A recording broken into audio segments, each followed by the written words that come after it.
Eklavya model school recruitment 2024 BEd complete আপনার হয়ে থাকলে বা বিএড ক্যান্ডিডেট আপনি হলেই কিন্তু আপনি এখানে আবেদন করতে পারবেন। এখানে নিয়োগ প্রক্রিয়া থেকে শুরু করে অ্যাপ্লিকেশন প্রসেস এবং সেই সঙ্গে পরীক্ষা পদ্ধতি, বেতন পরিকাঠামো সমস্ত রকমের ফেসিলিটি কিন্তু আপনারা এখানে পাবেন। এখানে নিয়োগ প্রক্রিয়াটা খুবই ইন্টারেস্টিং। আজকের এপিসোডে আমরা এগুলোই ডিটেলসে জেনে নেব। আপনারা যদি ভিডিওটি কমপ্লিটলি দেখেন তাহলে কিন্তু বুঝতে পারবেন কেন এটা ইন্টারেস্টিং। প্রথমেই বলে রাখি, এখানে কিন্তু এখনও পর্যন্ত নোটিফিকেশান পাবলিশড হয়নি, ভোটের পরেই কিন্তু শীঘ্রই পাবলিশড হবে এবং এখানে কিন্তু কোনো রকম নিয়োগ দুর্নীতি, কোর্ট কেসে জড়িয়ে যাওয়া কিংবা পেন্ডিং হয়ে যাওয়া এই সমস্যাগুলো কিন্তু থাকে না। এই দিক থেকেও কিন্তু এটা একটা খুব ভালো আকর্ষণীয় চাকরি এবং বিভিন্ন রকমের কিন্তু ফেসিলিটি আপনারা পাবেন। ভিডিওটি কমপ্লিটলি দেখলেই আপনাদের কাছে আজকে ব্যাপারটা পরিষ্কার হয়ে যাবে। দেখুন, আজকের এপিসোডে আমরা মেনলি যে বিষয়গুলোকে আলোচনা করব সেগুলো একটু প্রথমে আমরা নোট ডাউন করার চেষ্টা করেছি, যার মধ্যে রয়েছে ভ্যাকেন্সি কতগুলো থাকবে সেটা তো আপনারা টাইটেলেই দেখতে পাচ্ছেন, এবং সেগুলোর বিভাজন কীরূপ থাকবে সেগুলোই। কেননা টোটাল যে ভ্যাকেন্সি দেওয়া রয়েছে সেটা কিন্তু সম্পূর্ণ শিক্ষকতার জন্য নয়। এখানে শিক্ষকের পাশাপাশি অশিক্ষক কর্মীবৃন্দ অর্থাৎ টিচিং অ্যান্ড নন টিচিং স্টাফও নিয়োগ করা হবে। কেবল যে আপনি বিএড থাকলে তবেই এই নিয়োগ প্রক্রিয়া অংশগ্রহণ করতে পারবেন সেটাই নয়, অন্যান্য কোয়ালিফিকেশান থেকেও আপনারা এখানে অংশগ্রহণ করতে পারবেন। তবে এখানে কিন্তু আমরা মেনলি গুরুত্ব দিচ্ছি ওই শিক্ষকতার দিকটাই। নেগেটিভ মার্কস কি এই পরীক্ষায় থাকবে, বেতন কীরকম থাকবে, নোটিফিকেশান কখন আসতে পারে, ভোটের পরেই নোটিফিকেশান আসবে সেটা কিন্তু মাস্ট, পরীক্ষা পদ্ধতি কীরূপ থাকবে, পরীক্ষার সিলেবাস কেমন হবে এবং নিয়োগ পদ্ধতি, সমস্ত বিষয়টা আজকের এপিসোডে আমরা একে একে জেনে নেওয়ার চেষ্টা করব। অবশ্যই আপনারা ভিডিওটি লাইক, শেয়ার, সাবস্ক্রাইব করার পাশাপাশি আমাদের সঙ্গে থাকবেন। প্রথমে আমরা যেটা জানবো সেটা হলো এই চাকরির কিছু আকর্ষণীয় দিক। আপনারা কেন এই নিয়োগ প্রক্রিয়ায় অংশগ্রহণ করবেন আর কেনই বা বর্তমানে বিএড ক্যান্ডিডেটদের এবং শিক্ষক নিয়োগের ক্ষেত্রে যে পরিস্থিতি দাঁড়িয়েছে সেই পরিস্থিতিতে দাঁড়িয়ে আজকের ভিডিও আপনারা কেন দেখবেন, এই নিয়োগ প্রক্রিয়ায় কেন আপনি ইন্টারেস্টেড হবেন, সেটার জন্যই কিন্তু আমরা এখানে কিছুটা নোট ডাউন করার চেষ্টা করেছি যে এই চাকরির কিছু আকর্ষণীয় দিক। এটা জানলে আপনারা বিষয়টা ক্লিয়ার করে নিতে পারবেন যে এই চাকরির ফেসিলিটিগুলি কী রয়েছে, সেটাই কিন্তু আমরা এখানে একে একে উল্লেখ করার চেষ্টা করেছি। টোটাল ভ্যাকেন্সি কতগুলো রয়েছে সেটা দেখতেই পাচ্ছেন, 38,480টি। তবে সেটা কিন্তু টোটাল টিচারদের জন্য নয়, teaching and non teaching staff দুটোই মিলিয়ে। এখানে বিভিন্ন ক্যাটাগরির কিন্তু ডিপার্টমেন্ট রয়েছে এবং পোস্ট রয়েছে, সেগুলো একটু লক্ষ্য করবেন। একে একে আমরা সেগুলোই আপনাদের সামনে উপস্থাপন করাবো। কেবল একটাই পরীক্ষা হবে, এখানে সবথেকে আকর্ষণীয় দিক এটাই যে এই নিয়োগ প্রক্রিয়ায় কেবলমাত্র একটাই পরীক্ষা হবে, কেবল একটাই পরীক্ষা হবে। অর্থাৎ আমাদের কাছে তাহলে বিষয়টা ক্লিয়ার হয়ে গেল, এখানে কিন্তু পিটেট হবে না। প্রথমেই কিন্তু ক্যান্ডিডেটরা প্রশ্ন করেন যে এখানে কি পিটেট হবে, না, এখানে পিটি বা পিটেট বা প্রিলিমিনারি টেস্ট কিন্তু হবে না, একটাই পরীক্ষা হবে, ইন্টারভিউ হবে না। খুব ভালো একটা দিক এবং চাকরির খুব আকর্ষণীয় দিক। ইন্টারভিউ নিয়ে কিন্তু সকলেই চিন্তিত থাকেন এবং এই ইন্টারভিউ হবে না, এর সঙ্গে কিন্তু বিহার স্টেট পরীক্ষার অনেকটা কিন্তু সিমিলারিটি রয়েছে। তবে বিহার স্টেট পরীক্ষায় প্রথমে পিটেটে পাশ করতে হয় এবং সেই পিটেটে পাশ করার পরেই কিন্তু আপনার সাবজেক্টের পরীক্ষা দিতে হবে এবং সেই সাবজেক্টের পরীক্ষা পাশ করতে পারলে, অর্থাৎ দুটো পরীক্ষা পাশ করতে হয়, তারপরে আপনাকে চাকরি পেতে হয়। কিন্তু এই চাকরি এতটাই আকর্ষণীয় যে কেবলমাত্র একটা পরীক্ষা দিলেই চলবে এবং সেই পরীক্ষায় পাশ করতে পারলে আপনি এখানে নিয়োগ প্রক্রিয়ায় অংশগ্রহণ করতে পারবেন। তবে সেই পরীক্ষাটা কিভাবে হয় সেটাই কিন্তু সবথেকে আকর্ষণীয় এবং আপনাদের সকলের মনেই কিন্তু এই সময় ঘুরছে যে সেই পরীক্ষা তাহলে কি একটা পরীক্ষা বলতে কি সেটা কি কেবল সাবজেক্ট নিয়ে হয় নাকি অন্যান্য কিছু থাকে, সে ব্যাপারেও আসছি। তবে এখানে যে আকর্ষণীয় দিকটা আমরা লক্ষ্য করলাম যে কেবল একটাই পরীক্ষা হবে এবং সেই সঙ্গে ইন্টারভিউ কিন্তু হবে না। পরীক্ষায় প্রাপ্ত নাম্বারের ভিত্তিতে কিন্তু সরাসরি নিয়োগ করা হবে। কেন্দ্রীয় সরকারি চাকরির সমতুল্য বেতন কিন্তু এখানে মিলবে, অর্থাৎ কেন্দ্রীয় সরকারি বিদ্যালয়ে চাকরি করলে যা বেতন মেলে এখানেও কিন্তু সেম বেতন মিলবে। সেই সঙ্গে এটা আবাসিক হওয়ার কারণে বিদ্যালয়ে হোস্টেলে থাকার সুবিধা রয়েছে এবং সেই সঙ্গে আবাসিক বিদ্যালয় হওয়ার কারণে আপনাকে যে নিজের ফ্যামিলি ছেড়ে ওখানে থাকতে হচ্ছে সেখানের জন্য কিন্তু আপনাকে বেতনও একটু বেশি দেওয়া হবে। এবার আপনি বলবেন যে রাজ্যের যে বিদ্যালয়গুলো আছে সেখানেও তো আপনাকে ফ্যামিলি ছেড়ে বাইরে গিয়ে থাকতে হচ্ছে, ঘর ভাড়া নিয়েই হোক কিংবা মেসেই হোক, যেভাবেই হোক। কিন্তু দেখুন একটা বিষয়, ওখানে কিন্তু কাউন্সিলিংয়ের সুবিধায় আপনার যদি র্যাঙ্কিং বেশি হয় তাহলে আপনি তো বাড়ির কাছে পান। কিন্তু একলব্য মডেল স্কুলে নিয়োগ হচ্ছে, এগুলো কিন্তু আবাসিক বিদ্যালয় অর্থাৎ রেসিডেন্টাল স্কুল যেহেতু, তাই এখানে কিন্তু আপনাকে অবশ্যই থাকতে হবে। কিন্তু আপনার রাজ্যে যে বিদ্যালয়গুলো রয়েছে এখানে কিন্তু এইগুলো রেসিডেন্টাল স্কুল নয়, আবাসিক বিদ্যালয় নয়। তাহলে আপনার যদি কাট অফ বেশি থাকে বা আপনার যদি র্যাঙ্কিং ভালো থাকে তাহলে কিন্তু আপনি বাড়ির কাছেই তো বিদ্যালয় পেতে পারেন, তাহলে সেখানে আপনার ফ্যামিলি থেকে দূরে থাকার দরকার কেন?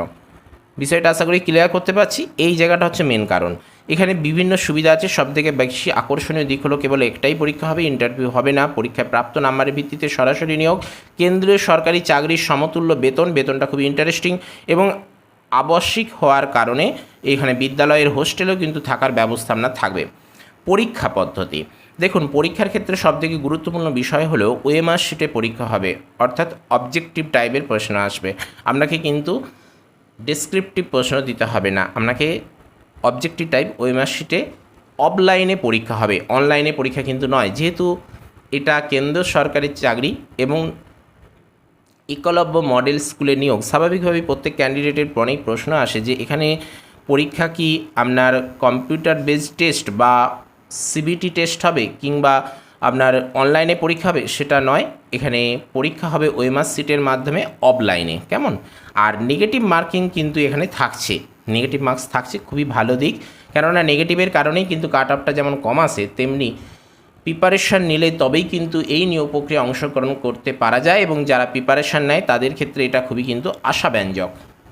প্রিপারেশান না নিয়ে কোনো রকমভাবে কিন্তু পরীক্ষা দেওয়া যায় না এবং সেটা কিন্তু এখানে পরিষ্কার হয়ে যায়। বেশ, এবারে আমরা যেটা জানবো সেটা হলো পরীক্ষা পদ্ধতি, অর্থাৎ এক্সাম প্রসেস। দেখুন, পরীক্ষা পদ্ধতিটা এখানে সবথেকে আকর্ষণীয়, কেননা একটা মাত্র পরীক্ষা দিতে হয়, সেটা আমরা এই মাত্র জানলাম এবং সেই পরীক্ষায় পাশ করতে পারলেই সরাসরি চাকরি পাওয়া যায়। এখানে কোনো রকম ইন্টারভিউ আপনাকে দিতে হয় না। ইন্টারভিউটাই সবথেকে বেশি ভাইটাল বিষয় হয়ে দাঁড়ায়, কেননা সেখানে বডি ল্যাঙ্গুয়েজ থেকে শুরু করে আপনার অ্যাটিটিউড সমস্ত কিছু দেখা হয় এবং সেই সঙ্গে কিন্তু আপনার শিক্ষকতার যোগ্যতা কতটা রয়েছে সেটাও কিন্তু টেস্ট করে দেখে নেওয়া হয়। কিন্তু এখানে ইন্টারভিউটা কিন্তু নেই, অর্থাৎ ইন্টারভিউ দিতে হয় না। তবে পরীক্ষা পদ্ধতিটা কিন্তু একটু ইন্টারেস্টেড, একটাই মাত্র পরীক্ষা হয়, তবে সেই একটা মাত্র পরীক্ষা হয় টোটাল 150 নাম্বারের। আমরা 150-এর পরীক্ষা যারা বিএড ক্যান্ডিডেট তারা কিন্তু দিয়ে এসেছি 2022 প্রাইমারি টেস্টে যারা অংশগ্রহণ করতে পেরেছিলাম। তো সেই জায়গা থেকে এখানে কিন্তু 150-এরই পরীক্ষা হয়, এটা নতুন নয়। আর এই 150 কিন্তু টোটাল নয়, এই 150-এর মধ্যে 130, দেখুন এই 130টাকে কাট অফ, অর্থাৎ এই 130 এর মধ্যে যত নাম্বার পাবেন সেই অনুযায়ী আপনার র্যাঙ্কিং তৈরি হয়। আর অবশিষ্ট 20 থাকে আপনার কোয়ালিফাইং মার্কস, অর্থাৎ এই 20 নাম্বারের মধ্যে আপনাকে কোয়ালিফাইং মার্কস নিয়ে পাস করতে হবে। আর এই 130-এর মধ্যে কিন্তু আপনাকে কাট অফে আসতে হবে। এই 130-এর মধ্যে যে যতটা নাম্বার তুলতে পারবে তার ততটাই অগ্রগতি ঘটবে। আর এই 20-র মধ্যে কত নাম্বার পেয়ে আপনি কোয়ালিফাই হবেন সেটা আপনাদের বলবো। এখানে আপনাকে 20 মধ্যে একটা কোয়ালিফাইং মার্কস পেয়ে পাস করতেই হবে, নচেত কিন্তু আপনি এখানে 130-এর মধ্যে যতই নাম্বার পান আপনাকে কিন্তু এখানে পাস বলে বা আপনাকে র্যাঙ্কিংয়ে কিন্তু আনা হবে না। এবারে আপনাদের দেখিয়ে দেবো এক্সাম সিলেবাস, কেননা এখানেই কিন্তু আপনি জানতে পারবেন 130-এর পাশাপাশি কোয়ালিফাইং মার্কস যে 20 রয়েছে তাতে কত নাম্বার পেয়ে আপনাকে পাস করতে হবে। তার আগে বলি এই 130 এর মধ্যে কোন কোন সিলেবাস রয়েছে, অর্থাৎ 130-এর মধ্যে প্রথমেই রয়েছে দেখুন 1 নম্বরে জিকে, এখান থেকে থাকছে 10, রিজনিং থেকে থাকছে 20, আইসিটি অর্থাৎ কম্পিউটারের ওপর প্রশ্ন থাকবে, কম্পিউটার নলেজ আপনার কত আছে সেগুলোর ওপর বা দক্ষতা কতটা আছে সেগুলোর ওপর আপনার থিওরিটিক্যাল প্রশ্ন থাকবে এবং সেই প্রশ্নের জন্য থাকছে 10 নাম্বার। টিচিং অ্যাপটিটিউডের ওপর থাকছে 10 নাম্বার। আর সাবজেক্ট, যার যে সাবজেক্টগুলো রয়েছে সেই সাবজেক্টের ওপর ভিত্তি করে কিন্তু 80 নাম্বার থাকছে। নেগেটিভ মার্কস কিন্তু আছে, সেটা খেয়াল করে আপনাকে পরীক্ষা দিতে হবে। আপনি যখন ফর্ম ফিল আপ করবেন সেই ফর্ম ফিল আপের সময় কিন্তু আপনাকে সাবজেক্ট চুজ করতে বলা হবে, সেই সময় আপনাকে কিন্তু সাবজেক্ট চুজ করে নিতে হবে, তাহলেই চলবে। এখানে টোটাল থাকছে 130 এবং এই 130-এর মধ্যে কিন্তু আপনাকে র্যাঙ্কিংয়ে আসতে হবে। এখানে নেগেটিভ মার্কস আছে, সেটাও খেয়াল রাখতে হবে। এবারে যেটা বিষয় বা ইন্টারেস্টিং বিষয় সেটা হলো আপনাকে যে 20 নাম্বার, অর্থাৎ 130-এর পর যে 150-এ পৌঁছানোর জন্য যে 20 নাম্বার, এই 20 নাম্বার থাকছে আপনার কোয়ালিফাইং মার্কস এবং তার ব্র্যাকেটে দেখুন আমরা দিয়েছি 4 + 4 = 8, অর্থাৎ আপনাকে 20-র মধ্যে 8 নাম্বার পেয়ে পাস করতে হবে। 20-র মধ্যে 8 পেলেই আপনি পাস। তবে সেটাও দেখুন বিভাজন করা রয়েছে, প্রথমে 1-এ রয়েছে হিন্দি আর 2-এ রয়েছে ইংলিশ। হিন্দি এবং ইংলিশ এই দুটো সাবজেক্ট কিন্তু প্রত্যেকেরই থাকবে। শুধু দুটো সাবজেক্ট কেন, ওখানে যে সাবজেক্ট ছাড়া এই যেখানে সাবজেক্ট, এই সাবজেক্ট ছাড়া প্রত্যেকেরই কিন্তু এগুলো সেম থাকবে। হিন্দিতে আপনার নাম্বার থাকছে 10, এই 10-এর মধ্যে কিন্তু আপনাকে 4 পেতে হবে।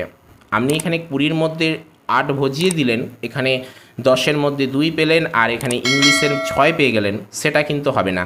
হিন্দিতেও আপনাকে 10-এর মধ্যে 4-এর ওপর পেতে হবে বা 4 পেতে হবে, আর ইংলিশেও 10-এর মধ্যে 4 পেতে হবে, তবেই কিন্তু আপনি এখানে কোয়ালিফাই হতে পারবেন। বিষয়টা আশা করি ক্লিয়ার করতে পেরেছি। এই জন্যই দেখুন আমরা হিন্দির পাশে 10 নাম্বার দিয়ে বাকেটে 4 উল্লেখ করেছি। আবার ঠিক একইভাবে ইংলিশেও টোটাল থাকছে 10, তার মধ্যে 4 পেয়ে পাস করতে হবে, সেটা আমরা ব্যাকেটের মধ্যে উল্লেখ করেছি, এবং টোটালে দিয়েছি টোটাল 20, 20-র মধ্যে 4, 4, 8, অর্থাৎ 20-র মধ্যে 8 পেলেই আপনি এখানে কোয়ালিফাই হতে পারবেন। বেশ কোনো অসুবিধে নেই, যদি আপনার একটু প্রিপারেশন থাকে তাহলেই পারবেন। তবে এই যে হিন্দি আপনাকে এখানে পড়তে হচ্ছে, যাদের হিন্দিটা একটু জানা নেই বা হিন্দিটা তো আমরা পড়াশোনা করে আসিনি, স্বাভাবিকভাবে এই জায়গাটা একটু ভাবিয়ে তুলবে, বাদবাকি কিন্তু কোনো অসুবিধা হবে না। কেননা এখানে এই যে দেওয়া আছে জিকে, রিজনিং, আইসিটিটা কোনো অসুবিধা হবে না, সেরকম টাফ কোয়েশ্চেন আসবে না, আর টিচিং অ্যাপটিটিউডেও কোনো অসুবিধা হবে না। সমস্যা একটু হলে হিন্দিটা নিয়ে হতে পারে, সেটা একটু দেখলেই চলবে, সময় এখনও আছে, এখনও পর্যন্ত নোটিফিকেশান আসেনি, কিন্তু প্রিপারেশান আপনাদের একটু একটু করে নিতে থাকতে হবে, কোনো অসুবিধে নেই। এই যে জিকে, রিজনিং এসব ব্যাপারগুলো রয়েছে, এগুলো কিন্তু আপনার যে আপার প্রাইমারি টেট, সেখানেও কিন্তু একটু হালকা করে কাজে লাগবে, এবং সেগুলো মাথায় রেখেই, অর্থাৎ আপনার যে পড়াশোনা করবেন কোনোটাই কিন্তু আপনার ফেলা যাবে না, কোনো অসুবিধা হবে না। ভিডিওটি যদি ভালো লাগে অবশ্যই লাইক করুন, সাবস্ক্রাইব করতে ভুলবেন না, আর যদি ইনফরমেটিভ মনে হয় তাহলে ভিডিওর শেষে সেটা শেয়ার করবেন। আপাতত এখন করার দরকার নেই, এখন আপনারা লাইক এবং সাবস্ক্রাইবটা করে দিতে পারেন। আপনাদের দেখাবো টোটাল ভ্যাকেন্সি পোস্ট রয়েছে 38,480, এবং একটু আগেই আপনাদের বলছিলাম যে টোটাল ভ্যাকেন্সি পোস্ট তো কেবলমাত্র টিচিংয়ের জন্য নয়, পাশাপাশি নন টিচিং স্টাফেদের জন্যই, কিন্তু সেগুলো কিভাবে বিভাজন করা রয়েছে সেটা আমরা একটা ছকের মাধ্যমে নিয়ে আসার চেষ্টা করেছি। এটা একটু লক্ষ্য করুন, তাহলে কিন্তু আপনাদের কাছে বিষয়টা আজকে ক্লিয়ার হয়ে যাবে। টোটাল ভ্যাকেন্সি পোস্ট আমরা দেখতেই পাচ্ছি, তবে সিরিয়াল নাম্বার 1, 2, 3, 4 করে মোট দেখুন এখানে 16টা পৃথক ডিপার্টমেন্ট দেওয়া রয়েছে, এবং তার প্রত্যেকটা ডিপার্টমেন্টে কতগুলো করে ভ্যাকেন্সি পোস্ট রয়েছে সেটাই এখানে আজকের আকর্ষণীয় বিষয়। 1 নম্বরে দেখুন প্রিন্সিপাল নিয়োগ করা হচ্ছে, অর্থাৎ এখানে প্রিন্সিপাল থেকে শুরু করে একদম ড্রাইভার পোস্ট পর্যন্ত, কুক, হোস্টেল এবং সেই সঙ্গে ওয়ার্ডেন সমস্ত নিয়োগ করা হচ্ছে। দেখুন এখানে পরপর সেগুলোই উল্লেখ রয়েছে। প্রথমেই রয়েছে প্রিন্সিপাল, এর জন্য টোটাল ভ্যাকেন্সি রয়েছে 740টি। ভাইস প্রিন্সিপালের জন্য ঠিক একই সেম ভ্যাকেন্সি রয়েছে 740টি। পিজিটিএস অর্থাৎ পোস্ট গ্র্যাজুয়েট টিচার্স, এর জন্য 8,880টি ভ্যাকেন্সি পোস্ট রয়েছে। আমাদের লক্ষ্য তো এই পিজিটি আর টিজিটিএস অর্থাৎ ট্রেন্ড গ্র্যাজুয়েট টিচার, এর জন্য 8,880টি ভ্যাকেন্সি পোস্ট রয়েছে। ভ্যাকেন্সি পোস্ট কিন্তু ভালোই রয়েছে, তবে হ্যাঁ, কেবলমাত্র আমাদের ওয়েস্ট বেঙ্গলের জন্য নয়, অল ইন্ডিয়া বেসিসে আমাদের ওয়েস্ট বেঙ্গল এবং ত্রিপুরা এই দুটো রাজ্যের ক্যান্ডিডেটদের জন্য কিন্তু এটা খুবই হেল্পফুল হবে। 8,880টি করে ভ্যাকেন্সি পোস্ট রয়েছে, লক্ষ্য করুন, একদম প্রায় বলা যায় এসএলএসটির মতোই ভ্যাকেন্সি পোস্ট রয়েছে। মাদ্রাসা ভ্যাকেন্সি কম থাকে, মানে আমরা পরীক্ষা দিয়েছি জানি, আর সামনে যে পিএসসির গেজেট প্রকাশিত হয়েছে এবং সেখানেও ঘোষণা করা হয়েছে 1500 ভ্যাকেন্সি পোস্ট রয়েছে, অর্থাৎ সেখানেও ভ্যাকেন্সি পোস্ট কিন্তু কম রয়েছে। কিন্তু এই যে একলব্য মডেল স্কুলে নিয়োগ করা হচ্ছে, এখানে কিন্তু ভ্যাকেন্সি পোস্ট একটু বেশি রয়েছে, একটু নয় অনেকটাই বেশি রয়েছে। সেই সঙ্গে যারা মিউজিকের স্টুডেন্ট আছেন সেখানে মিউজিক টিচারও নিয়োগ করা হবে, এবং তার জন্য 740টি ভ্যাকেন্সি পোস্ট রয়েছে। আর্ট টিচারের জন্য রয়েছে 740টি ভ্যাকেন্সি পোস্ট। তারপরে দেখুন ফিজিক্যাল এডুকেশানে আসি, এই ফিজিক্যাল এডুকেশানের জন্য টোটাল ভ্যাকেন্সি পোস্ট কিন্তু একটু বেশি আছে, 1,480টি, অর্থাৎ ভ্যাকেন্সি পোস্ট কিন্তু সব থেকে বেশি রয়েছে বলা চলে। আর লাইব্রেরিয়ানের জন্য ভ্যাকেন্সি পোস্ট কিন্তু বেশি রয়েছে, 740টি। হোস্টেল ওয়ার্ডেন 1,480, স্টাফ নার্স, অর্থাৎ যেহেতু এখানে আবাসিক বিদ্যালয়, রেসিডেন্টাল স্কুল, স্বাভাবিকভাবেই এখানে কিন্তু আপনার হোস্টেল ওয়ার্ডেন রাখতে হবে, স্টাফ নার্স থাকতে হবে, আপনার ঠিক একইভাবে ক্যাটারিং থাকতে হবে, তারপরে দেখুন এখানে কুক থাকবে, ড্রাইভার থাকবে ইত্যাদি সমস্ত সুযোগ সুবিধা। কিন্তু এগুলো যেহেতু মডেল স্কুল অর্থাৎ কেন্দ্র সরকার দ্বারা পরিচালিত বিদ্যালয়, তাই স্বাভাবিকভাবে এখানে অনেক কিছু কিন্তু ফেসিলিটি রয়েছে, এবং প্রতিটা ডিপার্টমেন্টে কিন্তু কর্মচারী নিয়োগ করা হচ্ছে। দেখুন এখানে স্টাফ নার্সের জন্য টোটাল ভ্যাকেন্সি পোস্ট রয়েছে 740টা, অ্যাকাউন্টেন্টের জন্য রয়েছে 740টা, ক্যাটারিং অ্যাসিস্ট্যান্টের জন্য রয়েছে 740, সিনিয়র সেক্রেটারিয়েট অ্যাসিস্ট্যান্টের জন্য রয়েছে 740, জুনিয়র সেক্রেটারিয়েট অ্যাসিস্ট্যান্টের জন্য রয়েছে 1,480টি ভ্যাকেন্সি পোস্ট। আবার একইভাবে দেখুন কুক, এর জন্য রয়েছে 740টি, আর ড্রাইভার অর্থাৎ ড্রাইভার মানে বুঝতে পারছেন স্কুলের যে গাড়িগুলো হয় সেই গাড়িগুলোরও ড্রাইভার রিক্রুটমেন্ট করা হচ্ছে, প্রতিটাই কিন্তু স্থায়ী পোস্ট 740টি। নোটিফিকেশান এলে কিন্তু এগুলোর কি কি কোয়ালিফিকেশান আছে সেগুলো ডিটেলসে জেনে নেব। তবে আমাদের মূল লক্ষ্য যেহেতু শিক্ষক নিয়োগের ব্যাপারে, তাহলে শিক্ষক নিয়োগের ক্ষেত্রে অবশ্যই আপনার বিএড থাকতে হবে। আর বাদ বাকি কোয়ালিফিকেশান আপনারা তো জানেন 50% মার্কস থাকতে হবে। বিএড বলেই যে আপনার বিএড পাস করলে চলবে না, 45 কমসে কম পেতে হবে, তবেই কিন্তু আপনি এখানে নিয়োগ প্রক্রিয়ায় অংশগ্রহণ করতে পারবেন। বেশ, এটাই হলো মেন। আর আপনাদের মেন জায়গা যেটা হলো এখানে কিন্তু টোটাল ভ্যাকেন্সি পোস্ট, সেই সঙ্গে এখানে এক্সাম প্রসেস, কোয়ালিফাইং প্রসেস, নিয়োগ পদ্ধতি এবং সেই সঙ্গে এখানে একটাই মাত্র পরীক্ষা, ইন্টারভিউ ছাড়াই। নোটিফিকেশান পাবলিশড হলে সেই নোটিফিকেশানও আমরা আপনাদের নিকট উপস্থাপন করব। আপাতত এগুলো আপনাদের অবশ্যই জেনে রাখা দরকার। এবং সেই সঙ্গে আপনাদের যদি এখনও প্রিপারেশান শুরু করেননি তাহলে অবশ্যই প্রিপারেশানে শুরু করে দিন। আপনি বলবেন যে কোনো আপডেট আপনি দিচ্ছেন আর বলছেন যে প্রিপারেশানে শুরু করে দিন, দেখুন সেটা অ্যাকচুয়াল নয়। আপনার প্রিপারেশান একটা নিতে শুরু করলেই কিন্তু, যেহেতু এটা এসএসসি লেভেল, তো এখানে তো প্রত্যেকটাই যেখানেই নিয়োগ হোক, সেটা রাজ্য সরকারের মাদ্রাসাই হোক কিংবা পিএসসি হোক কিংবা কেন্দ্র সরকারের পরীক্ষাই হোক কিংবা বিহার স্টেটই হোক, প্রত্যেকটাই কিন্তু একই ধাঁচে পরীক্ষা হবে। যেহেতু এটা স্কুল লেভেলের পরীক্ষা, তাই একই ধাঁচে পরীক্ষা হবে। স্বাভাবিকভাবে কিন্তু আপনার একটা প্রিপারেশান নিলে আনুষঙ্গিকভাবে অন্যান্যগুলোরও কিন্তু অসুবিধা হবে না। প্রিপারেশান আপনাকে একটা নিতে হবে, তারপরে সেখানে পিএসসি এসে যাক কিংবা আপনার একলব্য মডেল স্কুলের পরীক্ষা এসে যাক কিংবা আপনার বিহার স্টেটই এসে যাক, কোনো অসুবিধা হবে না। সেই সঙ্গে আপনার যদি মাদ্রাসার পরীক্ষাও ভালো হয়ে থাকে তাহলে কিন্তু আপনার ওই ইন্টারভিউ যে প্রিপারেশান সেটাও কিন্তু আপনার হয়ে যাবে এটা থেকেই, যদি আপনি এটার জন্য ভালোভাবে প্রিপারেশান নিতে শুরু করেন। অ্যাকচুয়াল বিএড ক্যান্ডিডেটরা এই মুহূর্তে কোনো নিয়োগ প্রক্রিয়া অর্থাৎ শিক্ষকতা নিয়োগ প্রক্রিয়া অংশগ্রহণ ভালোভাবে করতে পারছেন না বা চান্স পাচ্ছেন না বা নিয়োগ প্রক্রিয়াগুলো চালু হচ্ছে না বলে একটা হতাশায় ভুগছেন, কিন্তু অনেকগুলো সুযোগ সুবিধা রয়েছে। দেখুন, আমরা প্রথমে মাদ্রাসা বলেছিলাম, তারপরে পিএসসি ছিল, তারপরে ধরুন এসএলএসটি, তারপরে আপার প্রাইমারি সুযোগ রয়েছে, তারপরে আবার দেখুন ওদিকে বিহার স্টেট, যদিও সেটা পোস্টপেন্ড হয়ে রয়েছে কিন্তু সেটা হবে, যেহেতু ফর্ম ফিল আপ হয়ে গেছে পরীক্ষা হবে। আবার দেখুন তার সঙ্গে এখানে যুক্ত হলো একলব্য মডেল স্কুল, আবার সেই সঙ্গে ওইদিকে রয়েছে দেখুন স্কুল এসআই। বিএড থাকলে কিন্তু অনেকগুলো সুযোগ রয়েছে। এখন এগুলো রিক্রুটমেন্টগুলো একে একে আসছে না, সেটা একটা সমস্যা, যার জন্য কিন্তু প্রত্যেকে হতাশায় ভুগছেন, কিন্তু পার্টিকুলার সেটা নয়। যখন এগুলো একে একে আসতে শুরু করে দেবে কোনো রকম অসুবিধে নেই এবং কোনো রকম কিন্তু অসুবিধা আপনাদের সম্মুখীন হতে হবে না। একে একে ঠিক আসবে এবং আসবেই, কোনো রকম অসুবিধে নেই, খুব শীঘ্রই কিন্তু এগুলো আসবে এবং সেই রকমই কিন্তু আপডেট প্রকাশিত হচ্ছে। তো এটাই আজকের আপডেট। আশা করি আপনাদের নিকট সমস্ত ব্যাপারটা আজ ক্লিয়ার করতে পেরেছি। আপনাদের যদি কিছু জিজ্ঞাসা থাকে এই ভিডিও রিলেটেড তাহলে অবশ্যই কিন্তু আপনারা কমেন্ট বক্সে কমেন্ট করতে পারেন এবং সেই সঙ্গে আপনাদের কিছু গুরুত্বপূর্ণ পরামর্শ মতামত দেওয়া থাকলে সেটাও জানাতে পারেন। একলব্য মডেল স্কুলে রিক্রুটমেন্টের ব্যাপারে আর কোনো প্রশ্ন থাকলে নিশ্চয়ই আপনারা জানান, আমরা যথাসাধ্য চেষ্টা করব আপনাদের সেই মূল্যবান কমেন্টের উত্তর দেওয়ার।